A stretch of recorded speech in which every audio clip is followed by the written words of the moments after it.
disorders. Biologic medicines are key to longevity and quality of life at affordable costs. To develop India as a global biopharma manufacturing hub,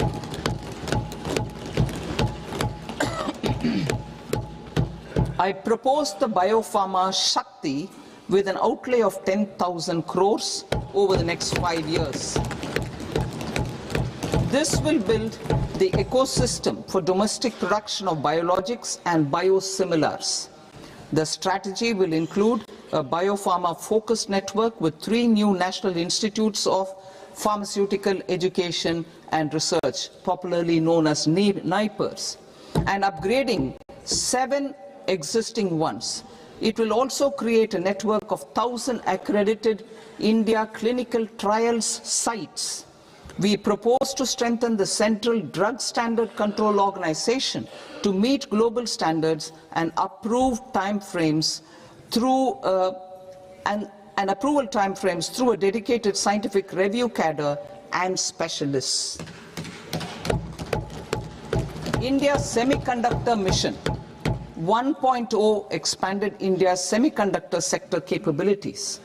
Building on this, we will launch ISM 2.0 to produce equipment and materials, design full-stack Indian IP, and fortify supply chains. We will also focus on industry-led research and training centers to develop technology and skilled workforce. The Electronics Components Manufacturing Scheme, launched in April 2025, with an outlay of 22,919 crores, already has investment commitments at double the targets. We propose to increase the outlay to 40,000 crores to capitalize on this momentum.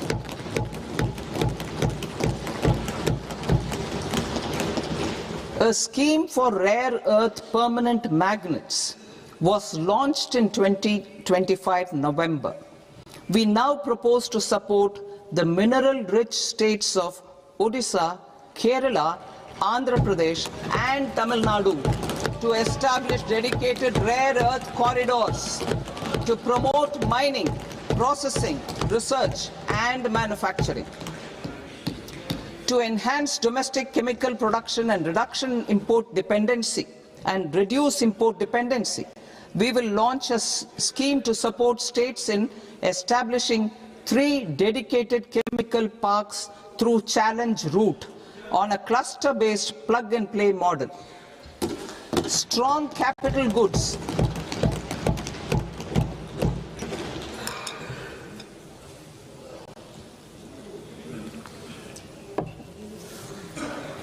Strong capital goods capability is a determinant of productivity and quality across different sectors. Towards building this capacity, I propose the following.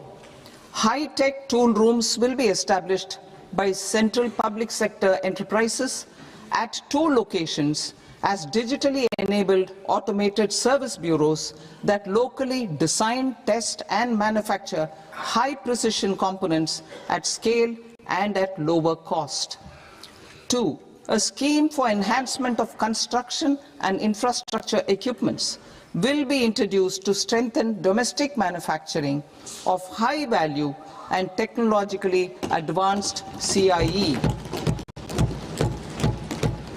This can range from lifts in a multi-storied apartment or firefighting equipment in multiplexes, large or small, and to tunnel boring equipments for building metros and high-altitude roads. I also propose a scheme for container manufacturing to create a globally competitive container manufacturing ecosystem with a budgetary allocation of 10,000 crores over a 5-year period. For the labor-intensive textile sector, I propose an integrated program with 5 subparts. 1. The National Fiber Scheme for self-reliance in natural fibers, such as silk, wool and jute, man-made fibers and new-age fibers. Textile expansion and employment scheme to modernize traditional clusters with capital support for machinery, technology upgradation, and common testing and certification centers. 3. The National Handloom and Handicraft Program to integrate and strengthen existing schemes and ensure targeted support for weavers and artisans. Tex Eco Initiative to promote globally competitive and sustainable textiles and apparels. Samarth 2.0 to modernize the upgrade the textile skilling ecosystem through collaboration with industry and academic institutions. Further, I propose to set up mega textile parks in challenge mode. They can also focus on bringing value addition to technical textiles. I propose to launch the Mahatma Gandhi Gram Swaraj initiative to strengthen khadi, handloom and handicrafts. This will help in global market linkage and branding. It will streamline and support training, skilling, quality of process and production. This will benefit our weavers, village industries, One District, One Product ODOP initiative, and also our rural youth. India has the potential to emerge as a global hub for high quality, affordable sports goods. I propose a dedicated initiative for sports goods that will promote manufacturing, research and innovation in equipment design as well as material sciences. Rejuvenation of legacy industrial clusters. I propose to introduce a scheme to revive 200 legacy industrial clusters to improve their cost competitiveness and efficiency through infrastructure and technology upgradation. Creating champion SMEs and supporting micro enterprises. Recognizing MSMEs as a vital engine of growth, I propose a three-pronged approach to help them grow as champions. Equity support. I propose to introduce a dedicated 10,000 crores SME growth fund to create future champions, incentivizing enterprises based on select criteria. I also propose to top up the Self-Reliant India Fund set up in 2021 with 2,000 crores to continue support to micro enterprises and maintain their access to risk capital. Liquidity support. With TREDS, more than 7 lakh crore has been made available to MSMEs. To leverage its full potential, I propose 4 measures. 1. Mandate TREDS as the transaction settlement platform for all purchases from MSMEs by CPSEs, serving as a benchmark for other corporates. 2. Introduce a credit guarantee support mechanism through CGTMSE for invoice discounting on TREDS platform. 3. Link GEM with TREDS for sharing information with financiers about government purchases from MSMEs, encouraging cheaper and quicker financing. 4. Introduce TREDS receivables as asset-backed securities, helping develop a secondary market, enhancing liquidity and settlement of transactions. Professional support. Government will facilitate professional institutions such as the ICAI, ICSI, ICMAI to design short-term modular courses and practical tools to develop a cadre of corporate mitras, especially in Tier 2 and Tier 3 towns. These accredited para-professionals will help MSMEs meet compliance requirements at affordable costs. Infrastructure. During this past decade, our government has undertaken several initiatives for large-scale enhancement of public infrastructure, including through new financing instruments such as Infrastructure Investment Trust in WITS and Real Estate Investment Trust REITs, and institutions like NIIF and NABFID. We shall continue to focus on developing infrastructure in cities with over 5 lakh population, that is Tier 2, Tier 3 cities, which have expanded to become growth centers. Public capital expenditure has increased manifold from 2 lakh crore in 2014-15 to an allocation of 11.2 lakh crore in BE 25-26. In this coming year, that is financial year 2026-27, I propose to increase it to 12.2 lakh crores to continue the momentum. To strengthen the confidence of private developers regarding risks during infrastructure development and construction phase, I propose to set up an infrastructure risk guarantee fund to provide prudentially calibrated partial credit guarantee to lenders. Over the years, REITs have emerged as a successful instrument for asset monetization. I propose to accelerate recycling of significant real estate assets of the CPSEs through the setting up of dedicated REITs. To promote environmentally sustainable movement of cargo, I propose to 1. Establish new dedicated freight corridors connecting Dankuni in the east to Surat in the west. Operationalize 20 new national waterways over the next 5 years,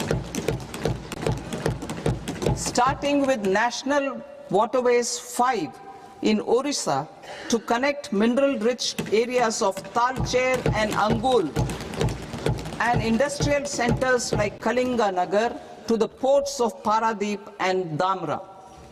Training institutes will be set up as regional centers of excellence for development of required manpower for these waterways. This will benefit youth in the entire stretch of the waterways to train and acquire skills. Further, a ship repair ecosystem catering to inland waterways will also be set up at Varanasi and Patna. And C. Launch a coastal cargo promotion scheme for incentivizing a modal shift from rail to road to increase the share of inland waterways and coastal shipping from 6% to 12% by 2047. To enhance last mile and remote connectivity and promote tourism, I propose to give incentives to indigenize manufacturing of seaplanes. A seaplane VGF scheme will be also introduced to provide support for operations. Carbon capture, utilization and storage. Aligning with the roadmap launched in December 2025, the carbon capture, utilization and storage technologies at scale will achieve higher readiness and in end-use application across 5 industrial sectors, including power, steel, cement, refineries, and chemicals. An outlay of 20,000 crore is proposed over the next 5 years for this purpose. City economic regions. Cities are India's engines of growth, innovation, and opportunities. We shall now focus on Tier 2, Tier 3 cities, and even temple towns, which need modern infrastructure and basic amenities. This budget aims to further amplify the potential of cities to deliver the economic power of agglomerations by mapping city economic regions based on their specific growth drivers. An allocation of 5,000 crore per CER over 5 years is proposed for implementing their plans through a challenge mode with a reform-cum-result-based financing mechanism. In order to promote environmentally sustainable passenger systems, we will develop 7 high-speed rail corridors between cities as growth connectors, namely Mumbai to Pune, Pune to Hyderabad, Hyderabad to Bengaluru, Hyderabad to Chennai, Chennai to Bengaluru, Delhi to Varanasi, Varanasi to Siliguri.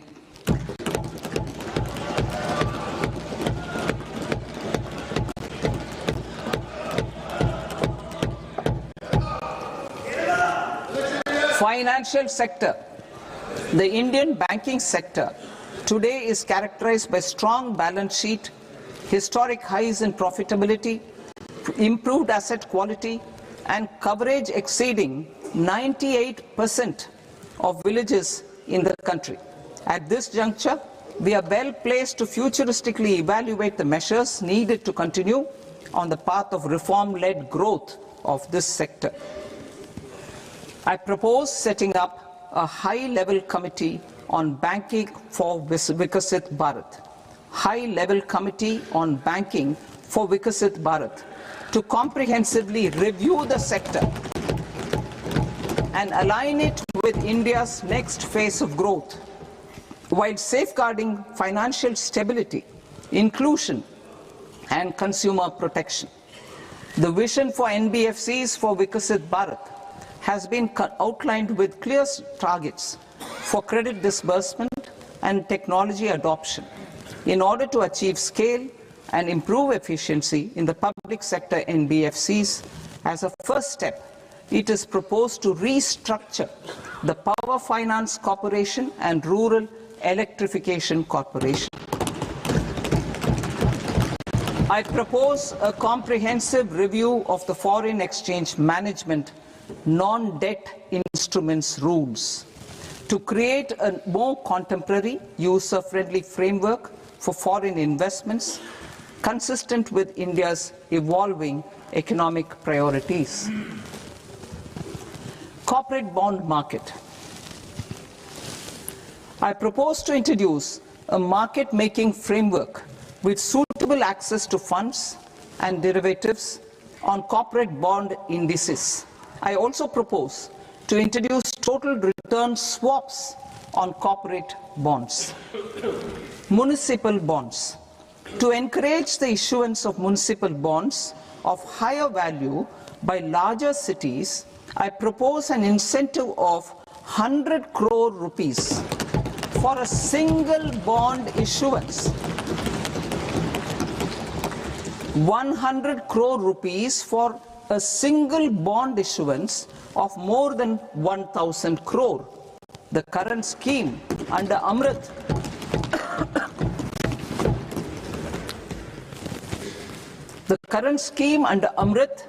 which incentivizes issuances up to 200 crores only, will also continue to support smaller and medium towns.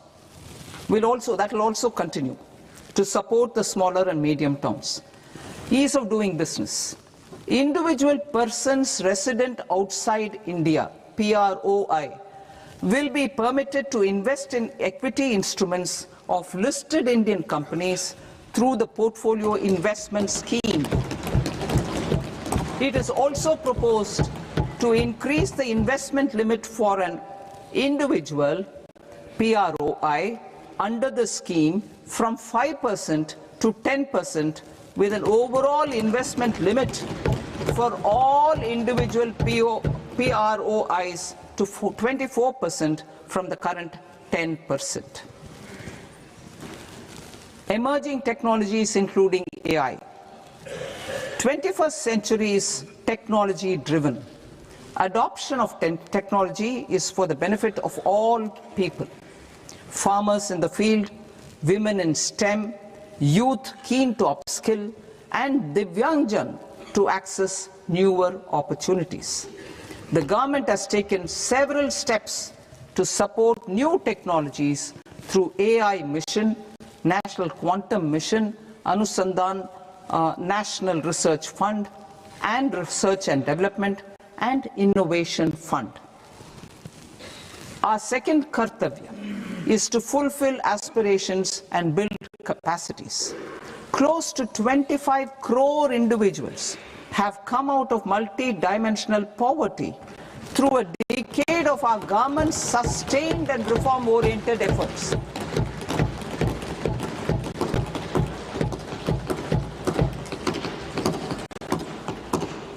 Our government has therefore decided to place a renewed emphasis on the service sector to provide a pathway to fulfilling aspirations of a youthful India with the following measures.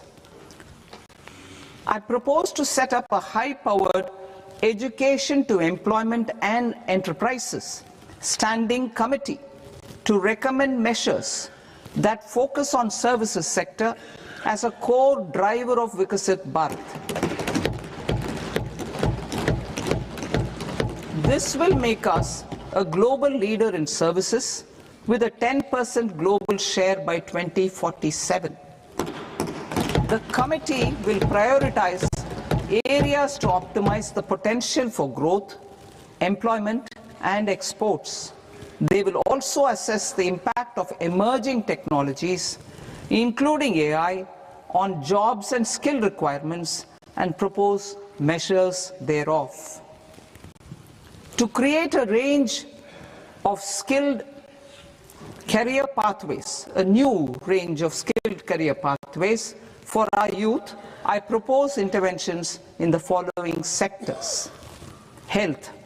Existing institutions for allied health professionals will be upgraded and new AHP institutions established in private and government sectors. This will cover 10 selected disciplines, including optometry, radiology, anesthesia, OT technology, applied psychology and behavioral health, and add 1 lakh AHPs over the next 5 years. A strong care system covering geriatric and allied care services will be built. A variety of NSQF-aligned programs will be developed to train multi-skilled caregivers, combining core care and allied skills such as wellness, yoga, and operation of medical assistive devices. In the coming year, 1.5 lakh caregivers will be trained.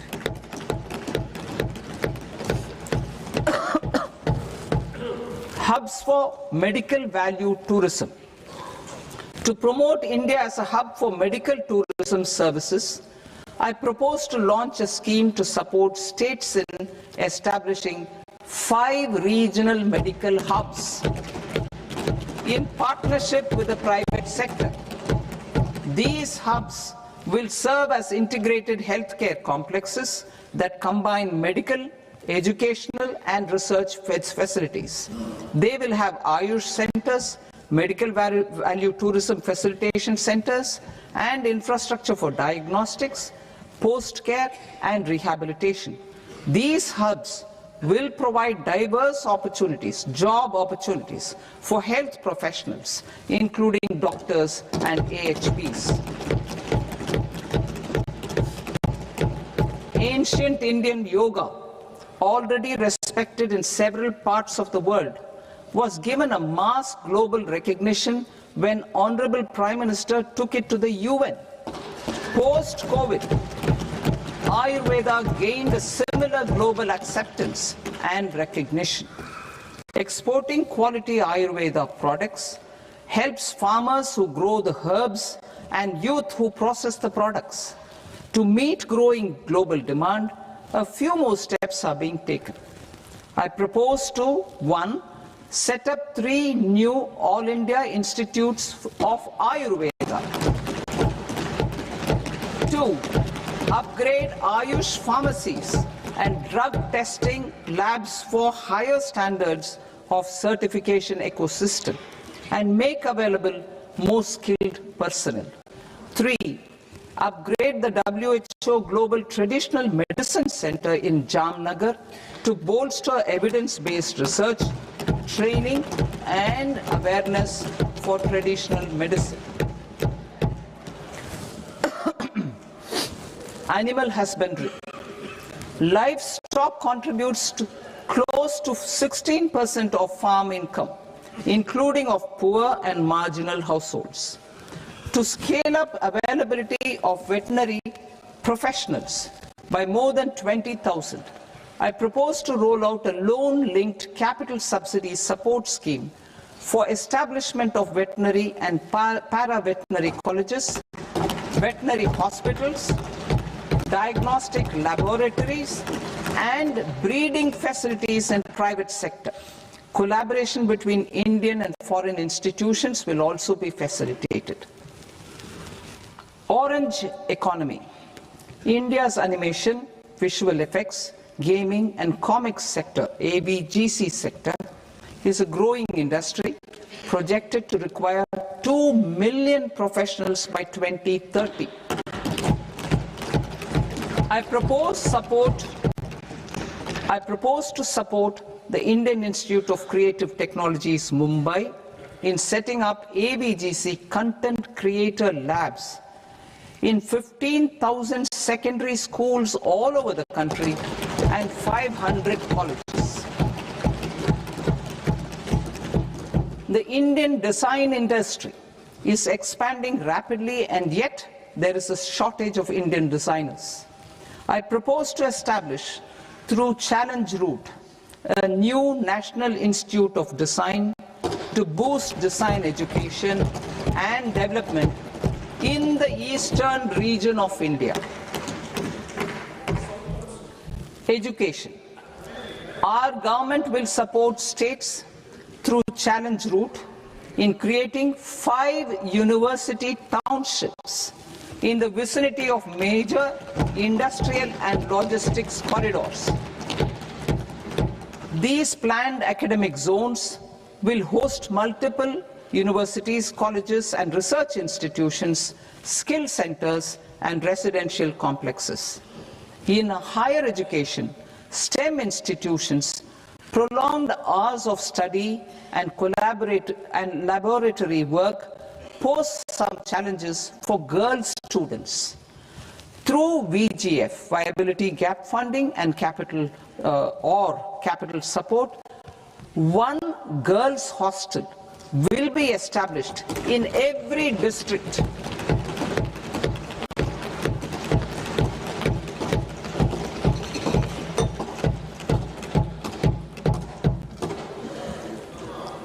To promote astrophysics and astronomy via immersive experiences.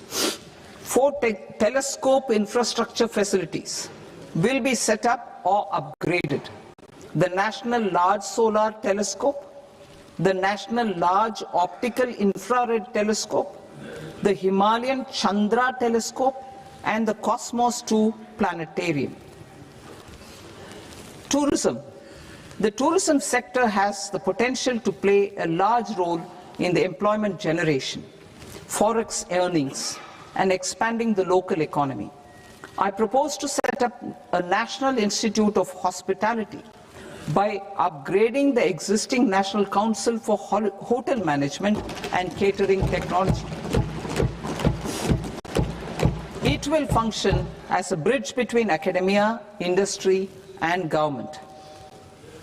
I also propose a pilot scheme for upskilling 10,000 guides in 20 iconic tourist sites through a standardized, high-quality, 12-week training course in hybrid mode in collaboration with the Indian Institute of Management. A national destination digital knowledge grid will be established to digitally document all places of significance, cultural, spiritual, and heritage. This initiative will create a new ecosystem of jobs for local researchers, historians, content creators, and technology partners. India has the potential and opportunity to offer world-class trekking and hiking experience. We will develop ecologically sustainable mountain trails in Himachal Pradesh, Uttarakhand, and Jammu Kashmir. Also in Araku Valley in the Eastern Ghats and Podigai Malai in the Western Ghats. Turtle trails along key nesting sites in the coastal areas of Odisha, Karnataka, and Kerala. And 3 bird watching trails along the Pulikat Lake in Andhra Pradesh, Tamil Nadu. It's on the border. Under the visionary leadership of Honorable Prime Minister, we established the International Big Cat Alliance in 2024. This year, India is hosting the first ever Global Big Cat Summit, where heads of governments and ministers from 95 range countries will deliberate on collective strategies for conservation. Heritage and culture tourism. I propose to develop 15 archaeological sites, including Lothal, Dolavira, Rakhi-Gadi, Adichanallur, Sarnath, Hastinapur, and Leh Palace into vibrant experiential cultural destinations. Excavated landscapes will be open to the public through curated walkways. Immersive storytelling skills and technologies will be introduced to help conservation labs, interpretation centers, and guides. The sports sector provides multiple means of employment, skilling, and job opportunities. Taking forward the systematic nurturing of sports talent which is set in motion through the Khelo India program earlier, I propose to launch a Khelo India mission to transform the sports sector over the next decade. The mission will facilitate an integrated talent development pathway supported by training centers which are foundational, intermediate, and elite levels. B, systematic development of coaches and support staff. C, integration of sports science and technology. D, competitions and leagues to promote sports culture and provide platforms.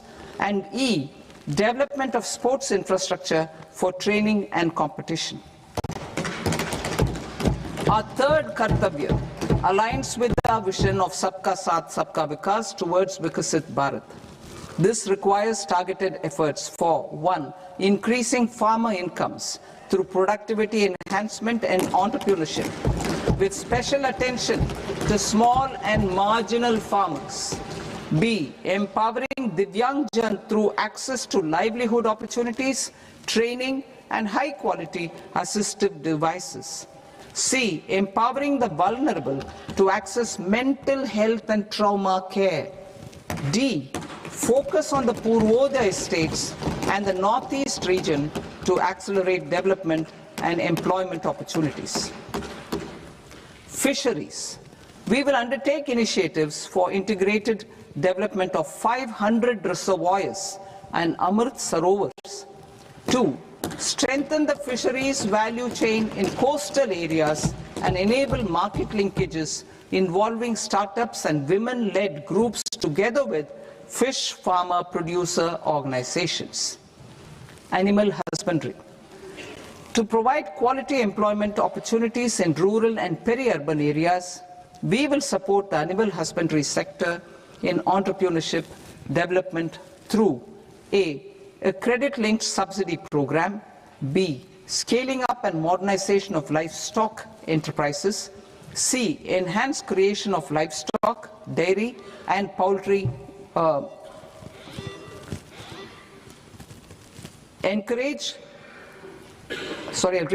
enhance creation of livestock, dairy and poultry-focused integrated value chains, and D, encourage creation of livestock farmer-producer organizations. High-value agriculture. To diversify farm outputs, increase productivity, enhance farmers' incomes, and create new employment opportunities, we will support high-value crops such as coconut, sandalwood, cocoa, cashew in the coastal areas, agar trees in northeast, and nuts such as almonds, walnuts, and pine nuts in our hilly regions. All of them will be supported. India is the world's largest producer of coconuts. About 30 million people, including nearly 10 million farmers, depend on coconuts for their livelihood. To further enhance competitiveness in coconut production, I propose a coconut promotion scheme to increase production and enhance productivity through various interventions, including replacing and non-productive trees with new saplings or plants or varieties in major coconut growing states. A dedicated program is proposed for Indian cashew and cocoa to make India self-reliant in raw cashew and coconut production and processing, enhance export competitiveness, and transform Indian cashew and Indian cocoa into premium global brands by 2030. Sandalwood. Sandalwood is closely linked to India's social and cultural heritage. Our government will partner with state governments to promote focused cultivation and post-harvest processing to restore the glory of the Indian sandalwood ecosystem, to rejuvenate old, low-yielding orchards and expand high-density cultivation of walnuts, almonds, and pine nuts. We will support a dedicated program to enhance farmer incomes and in bringing value addition by engaging youth. Bharat Vistar, that is virtually integrated system to access agricultural resources. I propose to launch Bharat Vistar, a multilingual AI tool that shall integrate the AgriStack portals and the ICAR package on agricultural practices with AI systems. This will enhance farm productivity, enable better decisions for farmers, and reduce risk by providing customized advisory support. She-Marts for rural women-led enterprises. Building on the success of Lakpati Didi program, I propose to help women take the next step from credit-linked livelihoods to being owners of enterprises. Self-help entrepreneur, She-Marts will be set up as community-owned retail outlets within the cluster-level federations through enhanced and innovative financing instruments. Empowering Divyangjan. Divyangjan Kaushal Yojana. Information technology, AVGC sectors, hospitality and food and beverages sectors often offer task-oriented and process-driven roles which are suitable for Divyangjan. We will ensure dignified livelihood opportunities through industry-relevant and customized training specific to each Divyangjan group. Divyang Sahara Yojana. Timely access to high-quality assistive devices for all eligible Divyangjan is a fundamental need.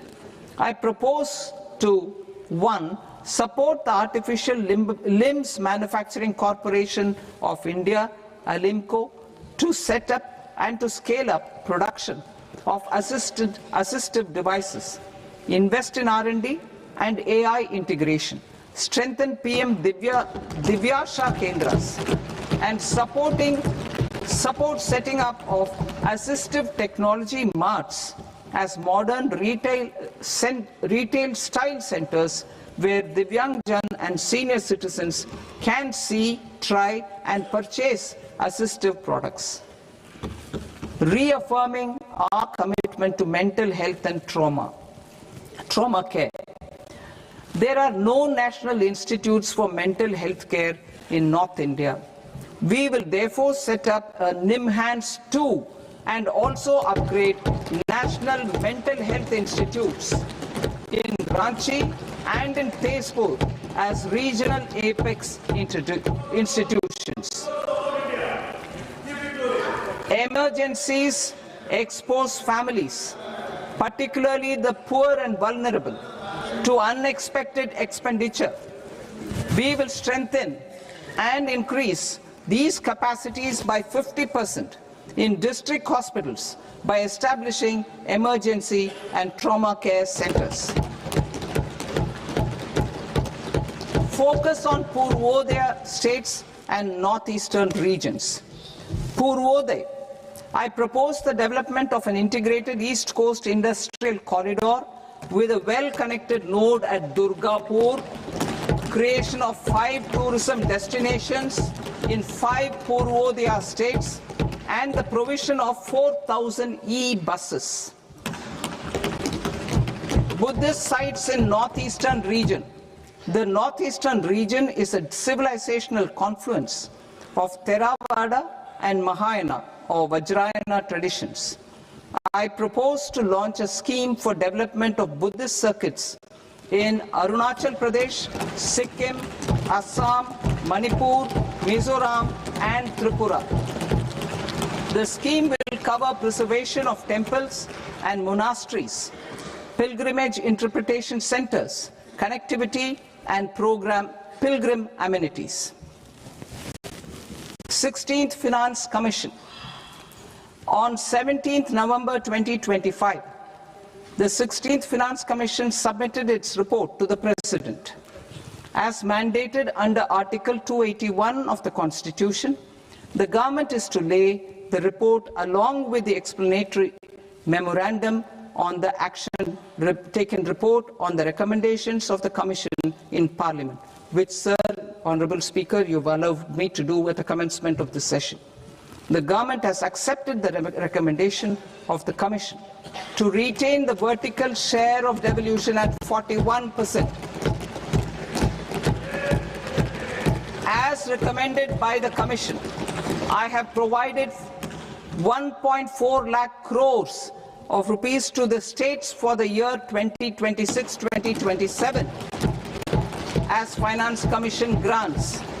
These include rural and urban local body and disaster management grants. Fiscal consolidation. Government has been delivering on our fiscal commitments consistently without compromising on social needs. To strive towards accepted standards of fiscal management in Budget 25-26, I had indicated that the central government would target reaching a debt to GDP ratio of 50 plus or minus 1% by 2030-31. In line with this, the debt to GDP ratio is estimated to be 55.6% of GDP in BE 26-27, compared to 56.1% of GDP in RE 25-26. A declining debt to GDP ratio will gradually free up resources for priority sector lending and expenditure by reducing the outgo on interest payments. One of the main operational instruments for debt targeting is the fiscal deficit. I am happy to inform this august House that I fulfilled my commitment made in 2021-2022 to reduce fiscal deficit below 4.5% of GDP by 25-26.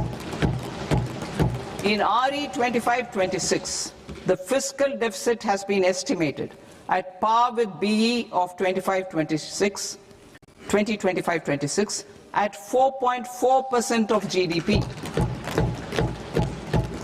In line with the new fiscal prudence path of debt consolidation, the fiscal deficit in BE 26-27 is estimated to be 4.3% of the GDP.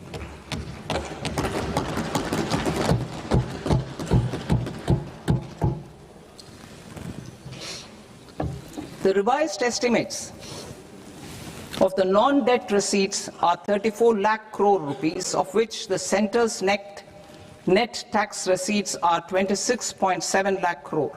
The revised estimate of the total expenditure is 49.6 lakh crore rupees, of which the capital expenditure is about 11 lakh crores. Budget estimates 2026 to 2027. Coming to 26-27, the non-debt receipts and the total expenditure are estimated as 36.5 lakh crore and 53.5 lakh crore respectively. The centre's net tax receipts are estimated at 28.7 lakh crore rupees. To finance the fiscal deficit, the net market borrowings from dated securities are estimated at 11.7 lakh crore rupees. The balance financing is expected to come from small savings and other sources. The gross market borrowings are estimated at 17.2 lakh crore rupees. I'll now move to Part B. Part B, direct taxes.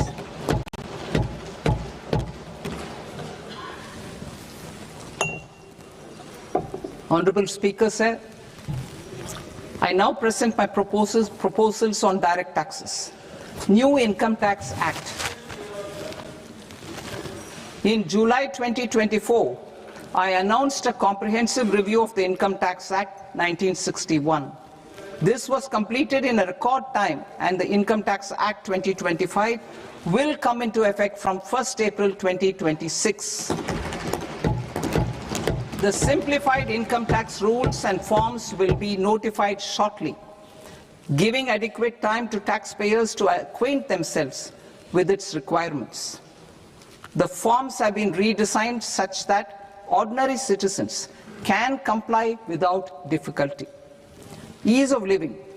I propose that any interest awarded by the Motor Accident Claims Tribunal to a natural person will be exempt from income tax, and any TDS on this account will be done away with. I propose to reduce TCS rate on the sale of overseas tour program package from the current 5% and 20% to 2% without any stipulation of amount. I propose to reduce TCS rate for pursuing education and for medical purposes under the Liberalized Remittance Scheme, popularly known as LRS, from 5% to 2%. Supply of manpower services is proposed to be specifically brought within the ambit of payment to contractors for the purpose of TDS to avoid ambiguity. Thus, TDS on these services will be at the rate of either 1% or 2% only. I propose a scheme for small taxpayers, wherein a rule-based automated process will enable obtaining a lower or nil deduction certificate instead of filing an application with the assessing officer. For the ease of taxpayer holding securities in multiple companies, I propose to enable depositories to accept Form 15G or Form 15H from the investor and provide it directly to various relevant companies. I propose to extend time available for revising returns from 31st December to up to 31st March with the payment of a nominal fee. I also propose to stagger the timeline for filing of tax returns. Individuals with ITR 1 and ITR 2 returns will continue to file till 31st July, and non-audit business cases or trusts are proposed to be allowed time till 31st August, TDS on sale of immovable property by a non-resident is proposed to be deducted and deposited through resident buyers and his or her PAN-based challan instead of requiring a TAN, which is a temporary accounting number. To address practical issues of small taxpayers like students, young professionals, tech employees, relocated NRIs, and such others, I propose to introduce a one-time 6-month foreign asset disclosure scheme for these taxpayers to disclose income or assets below a certain size.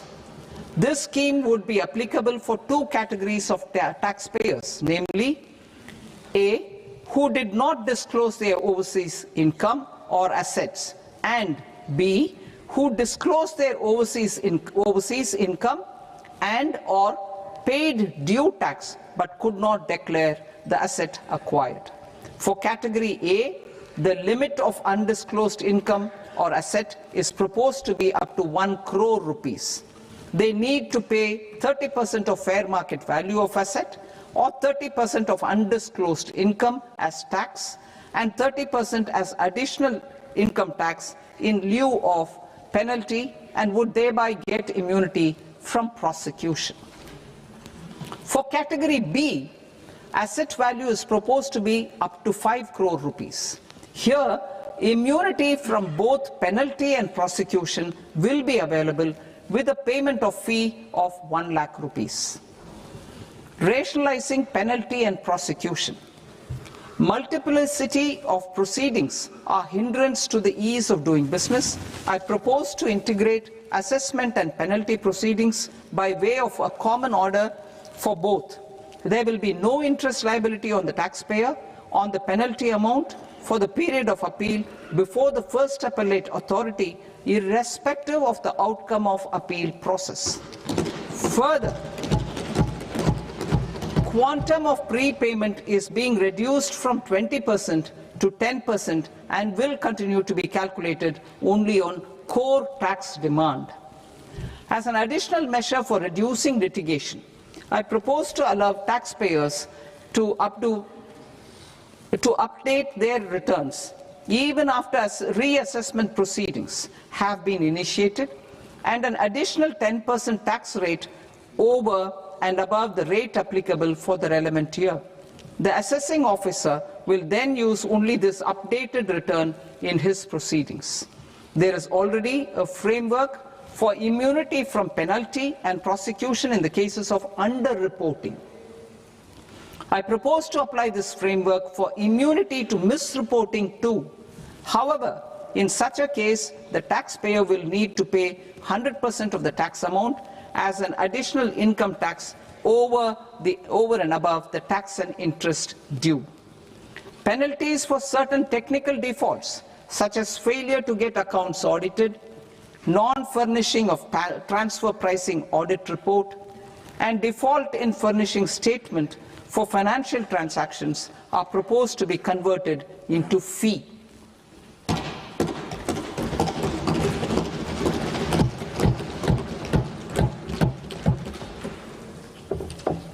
I propose to rationalize prosecution framework under Income Tax Act while maintaining a careful balance for deterrence in some serious offence. Non-production of books of account and documents and requirement of TDS payment where payment is made in kind are being decriminalized. Further, minor offences will attract fine only. The remaining prosecutions will be graded commensurate with the quantum of offence. They will entail only simple imprisonment with maximum imprisonment reduced to 2 years and power to courts to convert even those into fines. There is no penalty.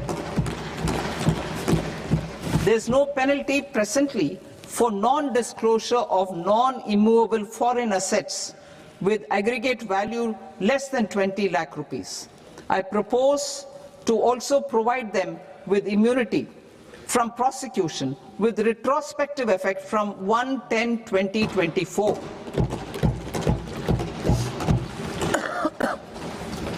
Cooperatives.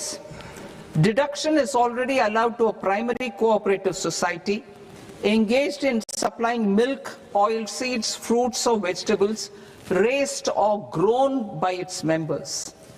I propose to extend this deduction to also include supply of cattle feed and cotton seed produced by its members. I propose to allow inter-cooperative society dividend income as deduction under the new tax regime to the extent it is further distributed to its members. I further propose to allow exemption for a period of 3 years to dividend income received by a notified national cooperative federation on their investments made in companies up to 31/1/2026. This exemption would be allowed only for dividends further distributed to its member cooperatives. Supporting IT sector as India's growth engine. India is a global leader in software development services, IT-enabled services, knowledge process outsourcing services, and contract R&D services relating to software development. These businesses and their segments are quite interconnected with each other. All these services are proposed to be clubbed under a single category of information technology services with a common safe harbor margin of 15.5% applicable to all. The threshold for availing safe harbor for IT services is being enhanced substantially from 300 crore rupees to 2,000 crore rupees. Safe harbor for IT services shall be approved by an automated rule-driven process without any need for tax officer to examine and accept the application. Once applied by an IT services company, the same safe harbor can be continued for a period of 5 years at a stretch at its choice. For IT services companies who want to conclude advanced pricing agreement, APA, I propose to fast-track unilateral APA process for IT services and endeavor to conclude it within a period of 2 years. The period of 2 years can be extended by a further period of 6 months on taxpayers' request. I propose to extend the facility of modified returns available to the entity entering APA to its associated entities also. Attracting global business and investment. Recognizing the need to enable critical infrastructure and boost investment in data centers, I propose to provide tax holiday till 2047 to any foreign company that provides cloud services to customers globally by using data center services from India. It will, however, need to provide services to Indian customers through an Indian reseller entity. I also propose to provide a safe harbor of 15% on cost in case the company providing data center services from India is a related entity. To harness the efficiency of just-in-time logistics for electronic manufacturing, I propose to provide safe harbor to non-residents for component warehousing in a bonded warehouse at a profit margin of 2% of the invoice value. The resultant tax of about 0.7% will be much lower than in competing jurisdictions. To provide fillip to toll manufacturing in India, I propose to provide exemption from income tax for 5 years to any non-resident who provides capital goods, equipment or tooling to any toll manufacturer in a bonded zone.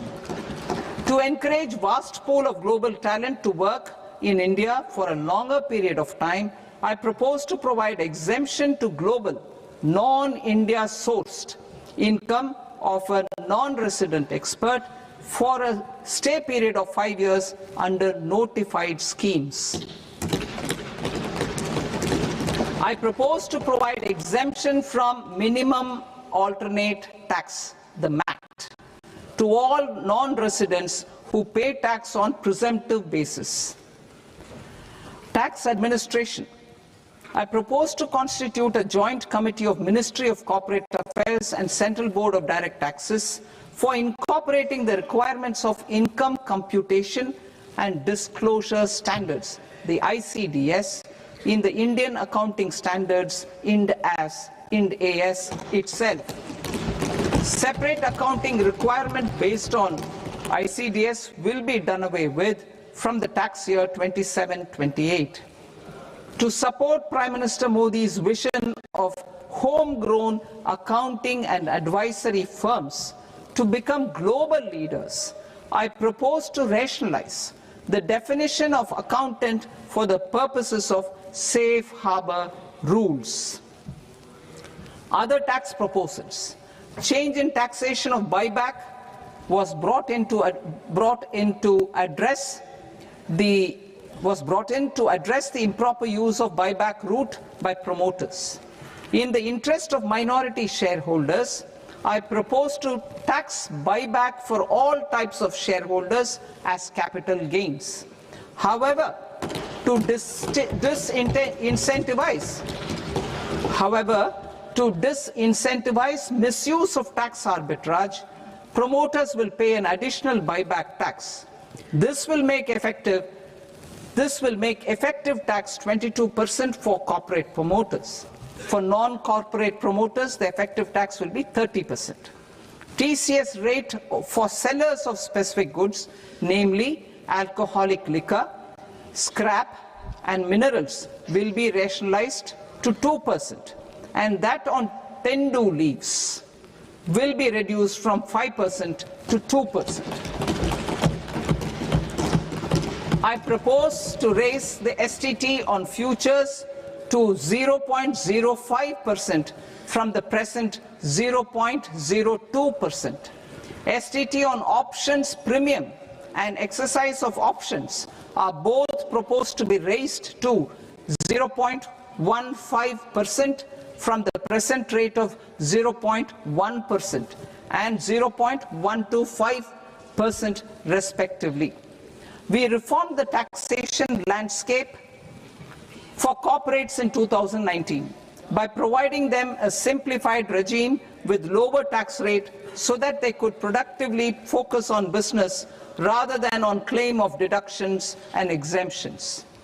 To encourage companies to shift to the new regime, set off of brought forward MAT credit, minimum alternate tax credit, is proposed to be allowed to companies only in the new regime. Set off using available MAT credit is proposed to be allowed to an extent of 1/4 of the tax liability in the new regime. MAT is proposed to be made final tax, so there will be no further credit accumulation from 1st April 2026. In line with this change, the rate of final tax is being reduced to 14% from the current MAT rate of 15%. The brought forward MAT credit of taxpayers accumulated till 30th March 2026 will continue to be available to them for set-off as above. Indirect taxes. I shall now take up proposals related to indirect taxes. My proposals for customs and central excise aim to further simplify the tariff structure, support domestic manufacturing, promote export competitiveness, and correct inversion in duty. To continue weeding out long-continuing customs duty exemptions, I propose to remove certain exemptions on items which are being manufactured in India or where the imports are negligible.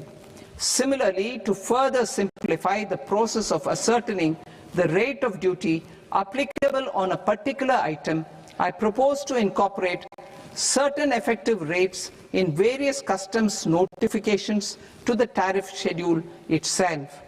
I shall now take up sector-specific proposals. Promotion of exports of marine, leather and textile products. I propose to increase the limit for duty-free imports of specified inputs used for processing seafoods for export from the current 1% to 3% of FOB value of the previous year's export turnover. I also propose to allow duty-free imports of specified inputs, which is currently available for exports of leather or synthetic footwear, to exports of shoe uppers as well.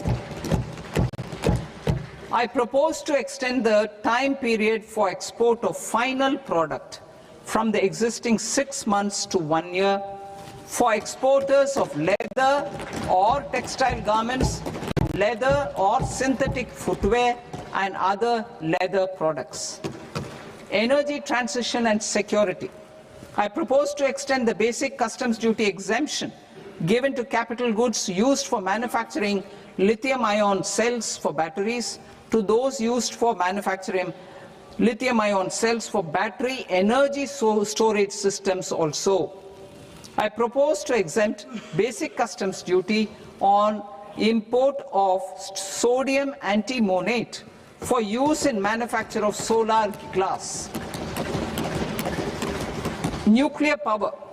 I propose to extend the existing basic customs duty exemption on imports of goods required for nuclear power projects till the year 2035 and expand it for all nuclear plants irrespective of their capacity.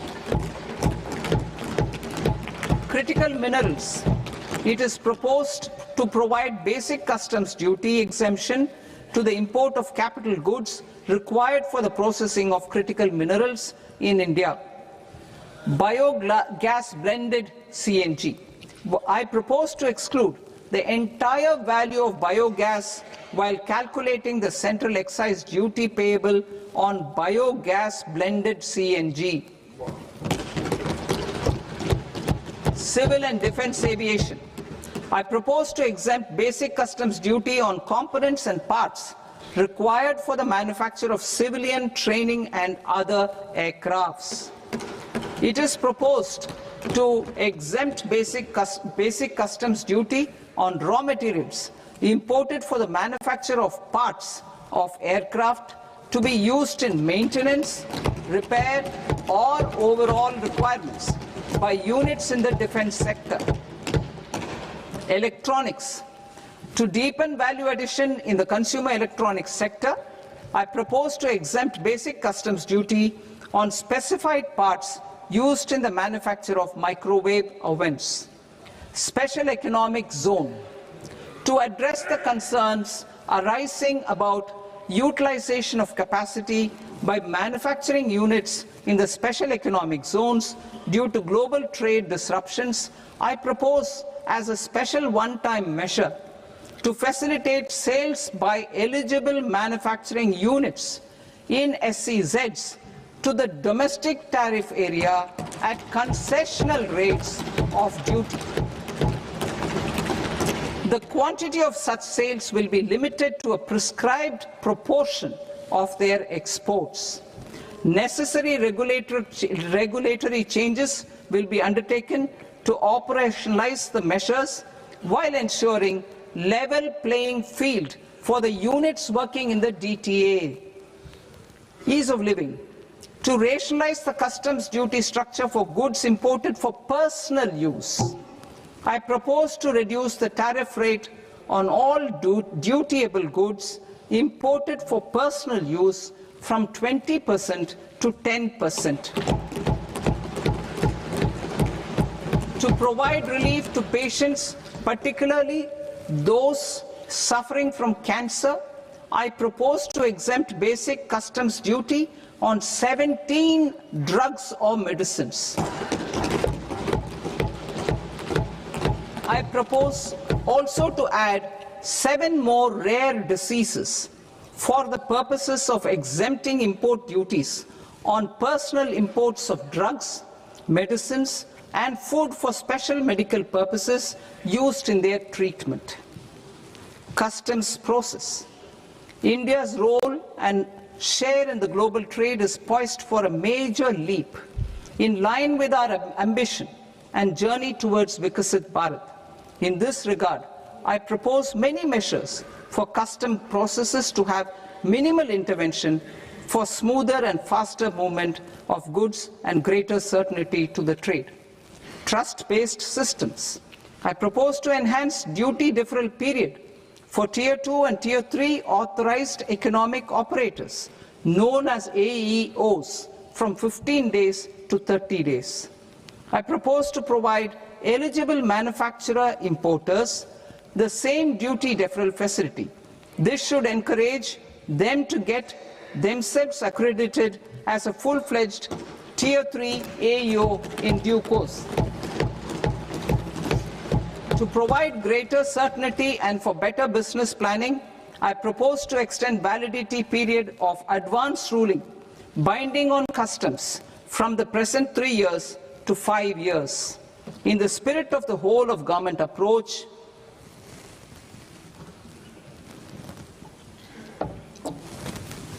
government agencies will be encouraged to leverage AEO accreditation for preferential treatment in clearing their cargo.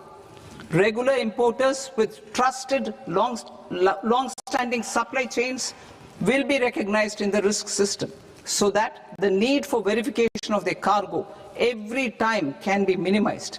Export cargo using electronic sealing. Export cargo using electronic sealing will be provided through clearance from the factory premises to the ship. For import of goods not needing any compliance, filing of bill of entry by a trusted importer and arrival of goods will automatically notify customs for completing their clearance formalities. This will enable goods to be released immediately on arrival. The customs warehouse framework will be transformed into a warehouse operator-centric system with a self-declarations, electronic tracking, and risk-based audit. These reforms will move away from the current system of officer-dependent approvals and reduce transaction delays and compliance costs. Ease of doing business. Approvals required for cargo clearance from various government agencies will be seamlessly processed through a single and interconnected digital window by the end of the financial year. Processes involved in clearance of food, drugs, plant, and animal and wildlife products, accounting for about 70% of interdicted cargo, will be operationalized on this system by April 2026 itself. For goods not having any compliance requirement, clearance will be done by customs immediately after online registration is completed by the importer, subject to the payment of duty. Customs integrated system will be rolled out in 2 years as a single integrated and scalable platform for all customs processes. Utilization of non-intrusive scanning with advanced imaging and AI technology for risk assessment will be expanded in a phased manner with the objective to scan every container across all the major ports.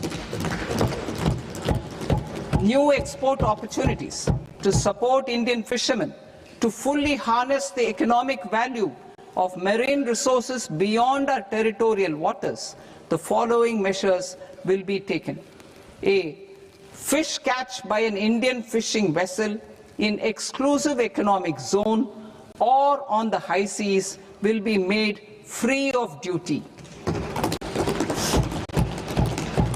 Landing of such fish on foreign port will be treated as export of goods.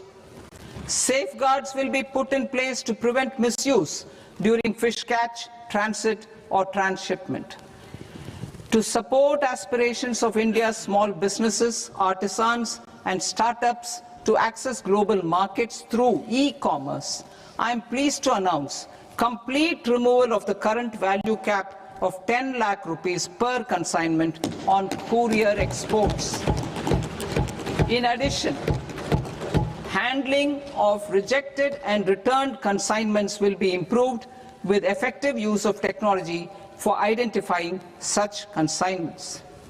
I propose to revise provisions governing baggage clearance during international travel to address genuine concerns of passengers.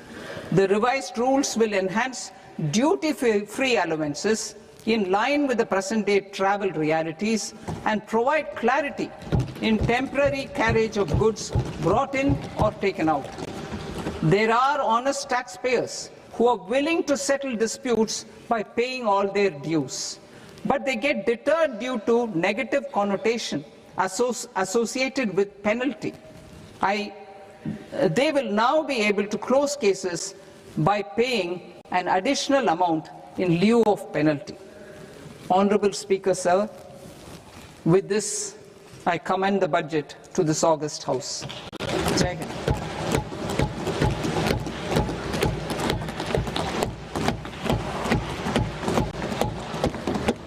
One and a half hours. Item number 3, माननीय वित्त मंत्री जी.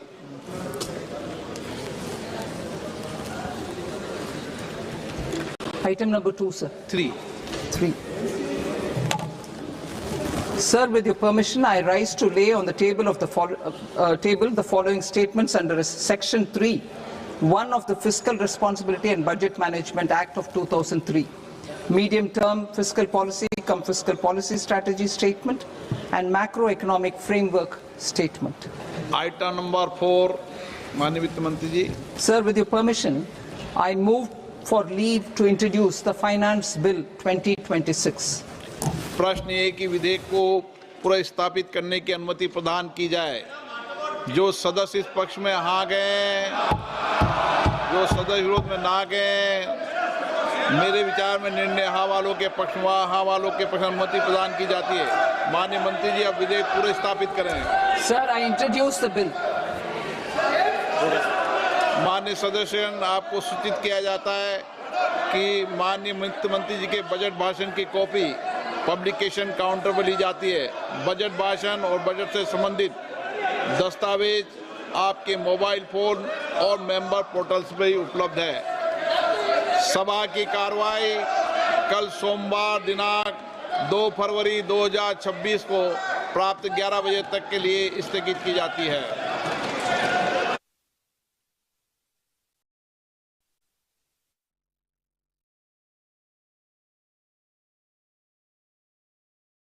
And quality of light,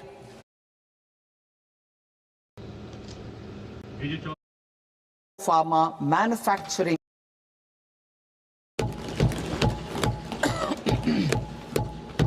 I propose the Biopharma Shakti with an outlay of 10,000 crores over the next 5 years. This will build the ecosystem for domestic production of biologics and biosimilars.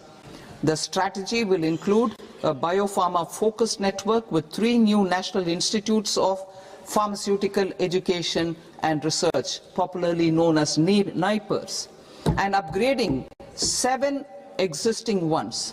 It will also create a network of 1,000 accredited India clinical trials sites.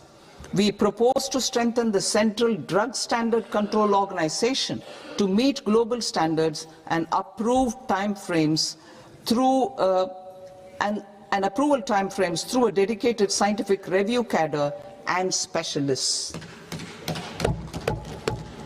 India's Semiconductor Mission 1.0 expanded India's semiconductor sector capabilities. Building on this, we will launch ISM 2.0 to produce equipment and materials, design full-stack Indian IP, and fortify supply chains. We will also focus on industry-led research and training centers to develop technology and skilled workforce. The Electronics Components Manufacturing Scheme, launched in April 2025, with an outlay of 22,919 crores, already has investment commitments at double the targets. We propose to increase the outlay to 40,000 crores to capitalize on this momentum.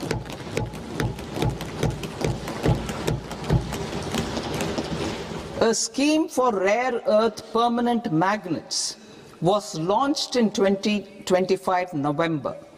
We now propose to support the mineral-rich states of Odisha, Kerala, Andhra Pradesh and Tamil Nadu to establish dedicated rare earth corridors to promote mining, processing, research and manufacturing.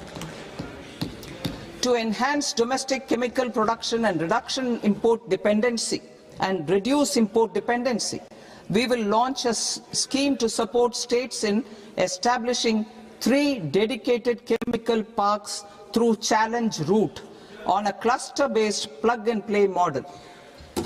Strong capital goods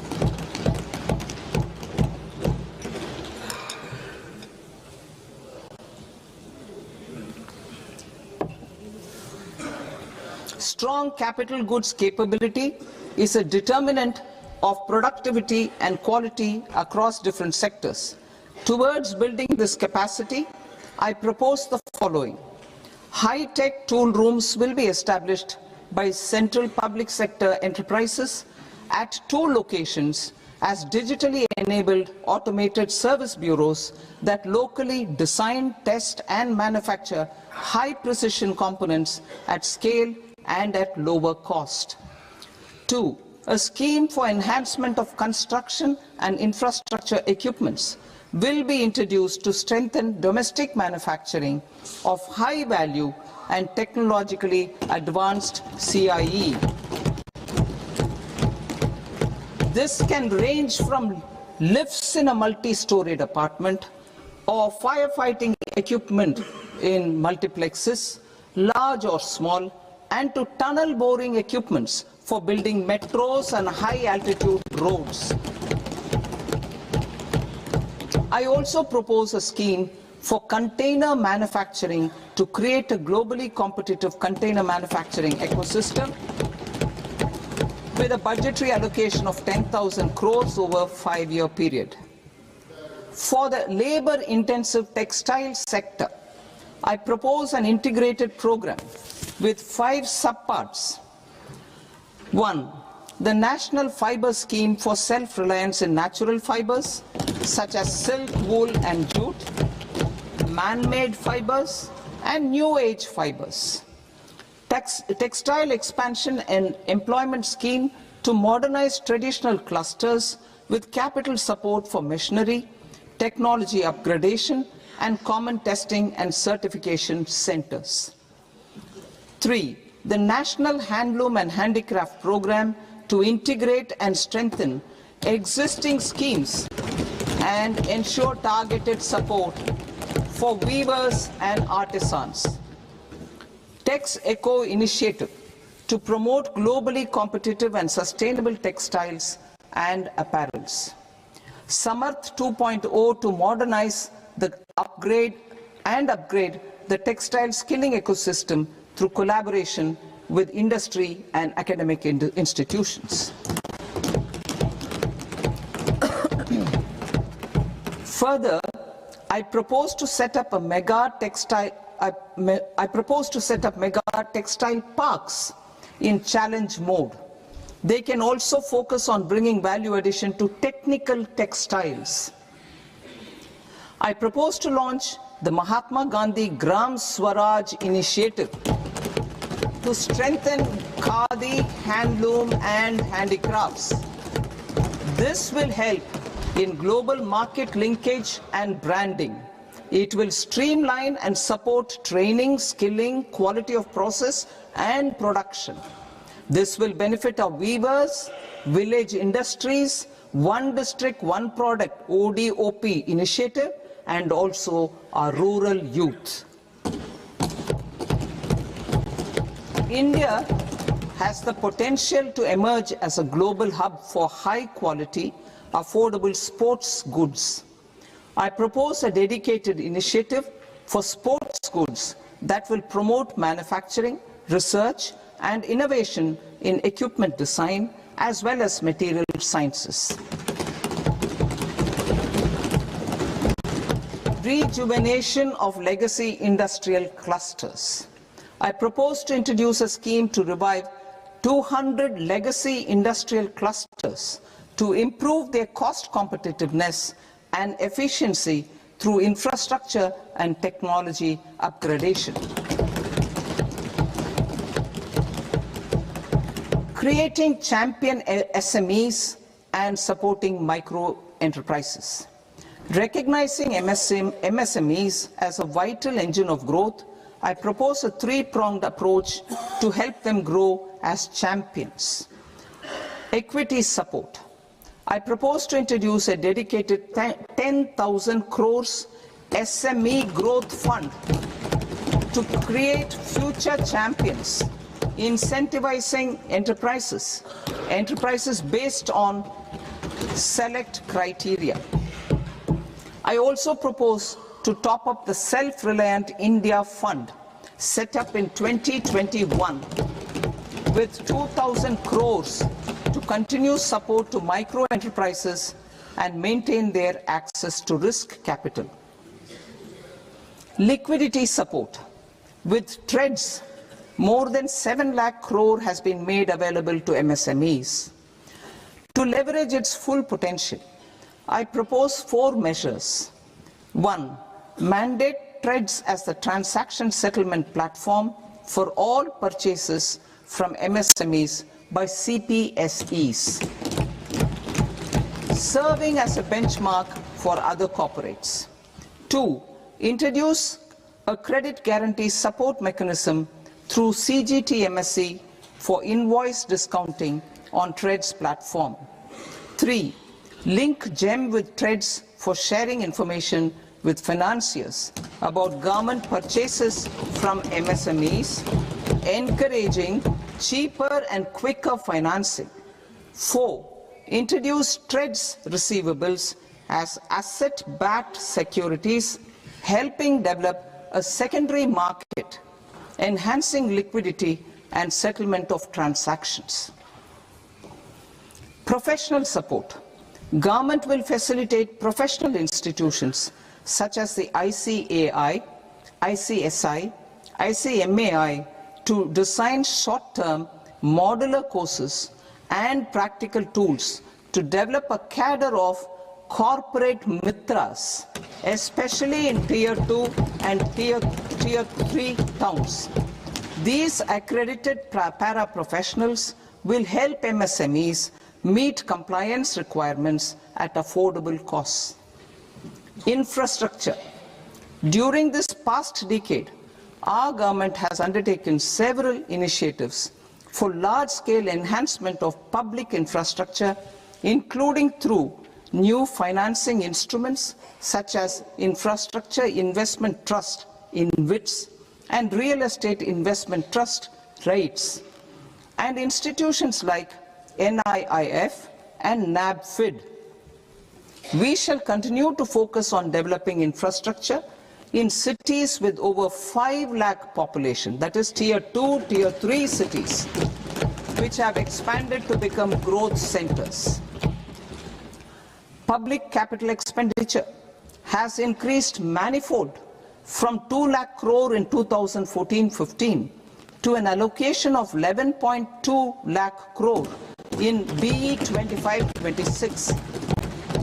In this coming year, that is financial year 2026-27, I propose to increase it to 12.2 lakh crores to continue the momentum.